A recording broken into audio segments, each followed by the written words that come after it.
What's up guys, it's Tommy here and we have a major update on the Alexander Isak story because Liverpool make first contact with Alexander Isak's representatives, his players, agents, and also Liverpool have been confirmed to make the first move ahead of Arsenal in this Alexander Isak transfer saga. This is confirmed by the transfer guru Fabrizio himself. But before we dive into the story, let me know in the comments below, how are you feeling one day after that awful cup final performance by Liverpool? It wasn't just the result that hurt many Liverpool fans, it was more the performance, which was probably Liverpool's worst cup final in living memory in the past 30-40 years. So let me know your feelings, your thoughts. The way I cheered myself up is I watched all the Liverpool Cup finals from 2016 and we won 4 cup finals in a row at Wembley. We won 1 against Man City in the Community Shield 3-1 and 3 against Chelsea on penalties. And Liverpool are still the most successful club in English football history. The bigger picture is, if Liverpool win the Premier League title, nobody will really remember the League Cup final anymore, and we will just celebrate being the best team in England and in English football, and the biggest team in English football, because we are overtaking Man United if we win the Premier League title, in my opinion, as the biggest club in English football. But let me know, how do you feel? I hope you got cheered up by that if you are a Liverpool fan. Liverpool have made contact with people close to Alexander Isak over a potential summer move. That's what Fabrizio is reporting, and Liverpool are targeting Isak, and Arsenal view him as an alternative to Alexander Isak, but Arsenal are not sure whether they can get Isak or not. Fabrizio said that Newcastle are loving life with Alexander Isak. Of course they would, after winning their first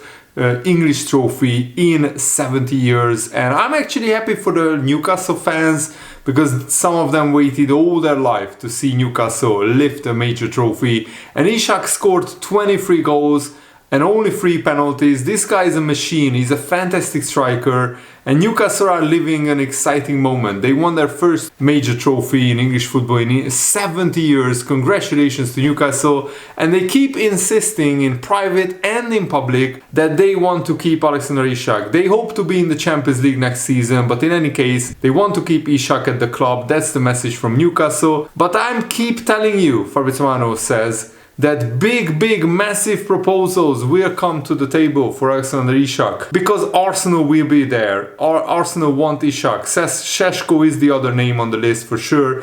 Isak and Šeško are the 2 main names. Liverpool are also there for Alexander Isak, and they have already made some contact with people close to the player. So this comes from the horse's mouth, from Fabrizio himself, that Liverpool have made contact with people close to Alexander Isak, which means that probably his representatives, his agents, his football agency, and Isak in 33 games has 23 goals and 5 assists in all competitions, 19 goals and 5 assists in the Premier League. So he's scoring almost every game per 1 goal, 109 minutes per goal. And of course, Liverpool could make room by selling both Darwin Núñez and maybe Diogo Jota. Luis Diaz could be sold because they are both, Núñez and Diaz are expected to get offers from Saudi Arabian clubs, and according to Fabrizio, Darwin Núñez is expected to have offers to leave Liverpool at the end of the season, and James Brooke reported that Liverpool made first move to sign Alexander Isak after the League Cup final defeat, and both Jota and Darwin Núñez were well below their best. We will look at their performances of late in the past 2 or 3 months, and it's very underwhelming. Alongside Luis Diaz, they are having a very cold spell, especially Luis Diaz. Since the turn of the year, he only scored 1 goal in 3 months. That is absolutely shocking. And Liverpool can go big in the transfer market, because if we sell both Darwin Núñez and Luis Diaz, we get around 120-150 million pounds for those 2 players combined, and we could be in a bidding war with Arsenal if it comes down to that. But I predict that Isak will move to either Arsenal or Liverpool, and Benjamin Šeško will move to the other club. So Hopefully Liverpool will get Isak because I think he's the better player. Šeško is still very rough. He reminds me of a young Darwin Núñez, and who knows how that goes. But Liverpool will need to at least spend £100 million on Isak, at least, but I think maybe even more. And some reports are even claiming that Liverpool already approved the sales of Luis Diaz and Darwin Núñez if big enough offers come in for both of them. Liverpool intend to sell Darwin Núñez and they are open to selling Luis Diaz as well. Andy Robertson is a shadow of his former self, even though he has improved since the turn of the year. He has been getting better and better, but Liverpool will sign a new left back. Liverpool probably need backup for Ryan Gravenberch, who has been absolutely run into the ground in the last 2 or 3 months. Arne Slot's reluctance to use Curtis Jones and Wataruendo in some games maybe came back to bite him, because Liverpool looked tired against PSG and especially against Newcastle, mentally and physically. Luis Diaz and Darwin Núñez always give their all, but are they good enough for Liverpool long term? If Liverpool want to keep winning Premier League titles and Champions Leagues, probably Liverpool need to upgrade on those players. And Fabrizio Romano said, in the summer we expect Liverpool to be really busy. There are several positions to cover. At left back they love Miros Kerkez, who is on their list. They are expected to bring in a new centre back. Let's see what happens in midfield. But also up front, from my expectation is for Darwin Núñez to leave Liverpool in the summer transfer window. He was close to joining Al Nassr in January. Let's see with Saudi Arabia or any other club, European club. But I expect Darwin Núñez to go, Fabrizio Romano said. And also for Luis Diaz, there is a concrete possibility for Diaz to leave Liverpool. At the moment it's not guaranteed, but it's a concrete possibility. There were some clubs from Saudi interested in Luis Diaz, and he decided to continue with Liverpool 1 year ago. Summer 2024 there was also interest from Manchester City. A deal didn't happen, but the interest was genuine. Now let's see what happens, because Barcelona are looking for a winger and Luis Diaz is appreciated by some people internally at Barcelona. Let's say my expectation is today for Darwin Núñez to leave and for Diaz to have concrete possibilities to leave Liverpool. I think Luis Diaz only leaves if Liverpool can bring in an adequate replacement for Luis Diaz. But there is an argument to be made. If both Darwin Núñez and Luis Diaz leave, Liverpool could go really big and sign a superstar striker, somebody like Alexander Isak or Julian Alvarez of Atletico Madrid. We could promote Chiesa to be the Gakpo backup, and we might need a young right midfielder to deputize for Mo Salah. Hopefully Salah stays and signs a new contract, and we could have Jota as the backup to either Isak or Alvarez or whoever Liverpool end up signing. That's a distinct possibility as well. But the transfer insider Fraser Fletcher has said that his sources indicate that Diogo Jota could also leave Liverpool if a suitable offer arrives. But I would be hesitant to make too many changes in attack. You can't sell like all of your attacking players. I think Gakpo is the only player who I'm 100% certain will stay at Liverpool, and we don't know what will happen with the others. Chiesa hopefully stays. Chiesa hopefully will get more playing time, and I still think that there is a brilliant player in Chiesa that just Arne Slot needs to trust him more and give him more opportunities. And maybe Jota could return to Wolves, where the club that he left when he joined Liverpool. And I don't understand what made Arne Slot start Diogo Jota so many times in recent weeks when he hasn't been up to his usual standards. But maybe Arne Slot doesn't really fancy Darwin Núñez, and I can understand why. That's why we have been playing Diogo Jota. So maybe we can be playing Diogo Jota into form, but that hasn't happened. And these performances against Paris Saint-Germain and Newcastle by Jota and by the team as well really hurt Liverpool. But Jota's inability to affect the biggest games and also his up and down fitness record was cited as a reason why Liverpool are open to selling Jota. So let me know, would you be happy if Jota was sold? As I said, it always depends on the replacements, because if there is not a good enough replacement, I would actually keep Jota around.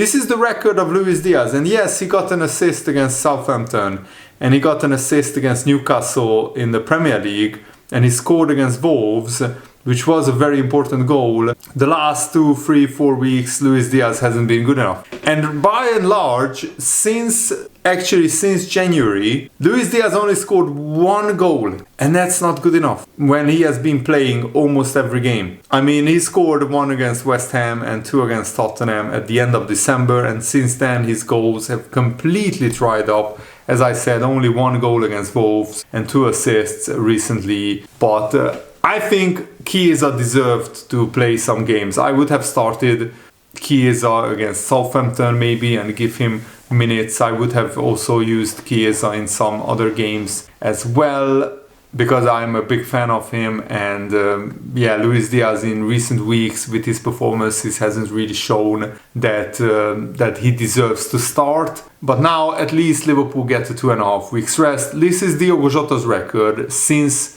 his latest injury. No goals, just 1 assist against Aston Villa. And particularly his big misses. I mean, he missed a huge chance against Aston Villa, and he missed a big chance against Newcastle as well in the cup final. But it's really worrying because before his injury, Jota was scoring regularly. Even after coming back from an injury, he had a 4 or 5 game spell where he scored 3 goals. And now, since his latest injury, it has been an absolute barren run by Diogo Jota in front of goal.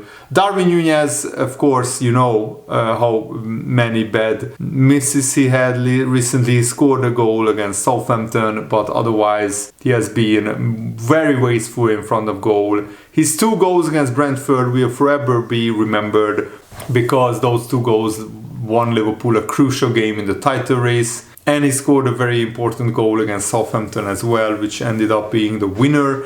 So that is also fondly remembered. But Darwin Núñez is just not good enough for Liverpool. If we want a team that they are challenging for the Premier League and the Champions League trophy regularly, and for that you need a better striker than Darwin Núñez. So that's the bottom line. Let me know what you think. And now let's talk about the backlash and the fallout after the League Cup final, because a lot of Liverpool fans went way over the top with their criticism. Remember, this team is still 12 points clear at the top of the Premier League table, and it feels like people are choosing to skip the transitional period for Arne Slot, because at the beginning of the season many people said that Arne Slot is not expected to do anything in his first season, just get top 4, get a good cup run in, either in the Champions League, or FA Cup or League Cup, and see where Liverpool need to strengthen. And Arne Slot has been absolutely sensational in the Premier League, only lost 1 game all season, and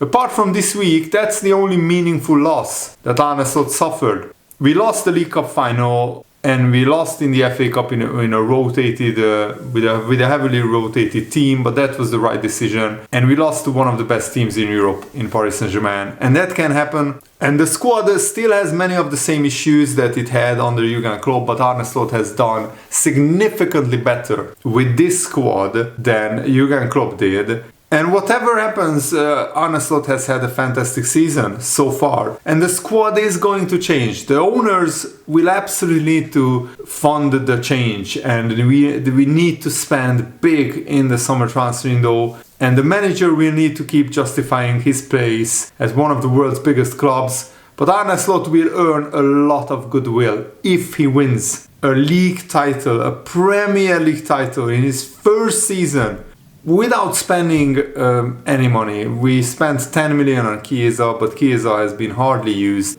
Liverpool haven't spent really anything in terms of serious money. Rival supporters, of course, have moved the goalposts for Liverpool's expectations. And that is typical. They just want to humiliate Liverpool and tease Liverpool, but don't bite and don't get angry. Because Liverpool are the best team in England at the moment. And there are so many things to be positive about this season. It should be obvious enough. Just look at this. Liverpool can still drop so many points and still win the league. We can lose 4 games. We can drop 12 points if Arsenal win all their games. But Arsenal haven't won more than 3 league games in a row. all season, and Arsenal are also focusing on the Champions League. 2 huge games against Real Madrid coming up, so surely Arsenal will take their eye off the Premier League a little bit. And Liverpool can still draw the last 9 games, so drop 18 points and still win the title. That is absolutely crazy. Honestly, Arsenal need to do much better than what they have done. Arsenal need to actually get 2.3 points per game, and Liverpool draw all of their remaining games and we can still win the title, which is absolutely crazy. Liverpool also have a much better goal difference. At the moment, Liverpool are projected to get 92 points and Arsenal 76. So even if Arsenal get to 85 points, Liverpool just need 5 wins from the last 9 games to win the title. But I think it will be, Arsenal will get to probably 80 to 82 points, something like that. And even if for 82 points, Liverpool just need to get 1.3 points per game, which is very, very low. I mean, Liverpool is averaging 2.4. And remember, Liverpool will have to play just 1 game per week for the rest of the season. So surely after the international break and the good rest and the good reset, which I think is needed because Liverpool looked mentally and physically tired, knackered, run into the ground. This will be a good reset for Liverpool, this international break. Liverpool players will come back from long travels. We will have the weekend off. Arne can sort out the heads of Liverpool players and we can go again and just attack these last 9 games and win the Premier League title. So yes, many people are massively overreacting to this League Cup final defeat, and some people are thinking the Premier League is at risk. Mainly because Liverpool have come up against the perfect Man City sides under Pep Guardiola, where we lost the league titles with 97 points.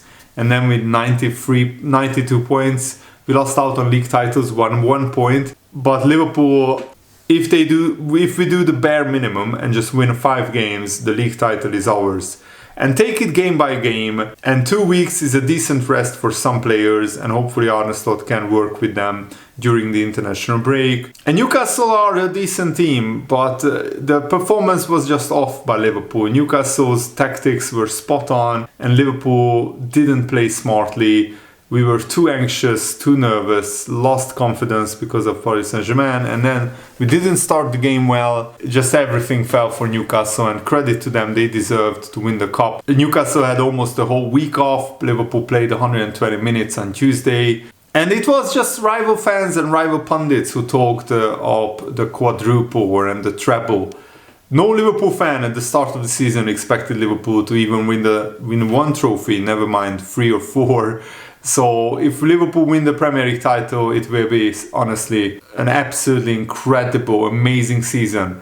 I only have seen Liverpool win the Premier League once in my whole life, and I've been supporting Liverpool since 2001. So for 24 years now, I've been supporting Liverpool and only seen a Premier League title once, and that was during COVID. So this time it will be properly celebrated with the fans in the stadium, and I'm really, really looking forward to Liverpool sealing the league title. I think we will do it. I'm really, really trusting this team and trusting Arne that we can sort this out. And this was a bad week, but it will not be a bad season if we win the Premier League. I hope that cheered you up, guys. Thanks for watching. Have a nice day. See you later, guys. Goodbye.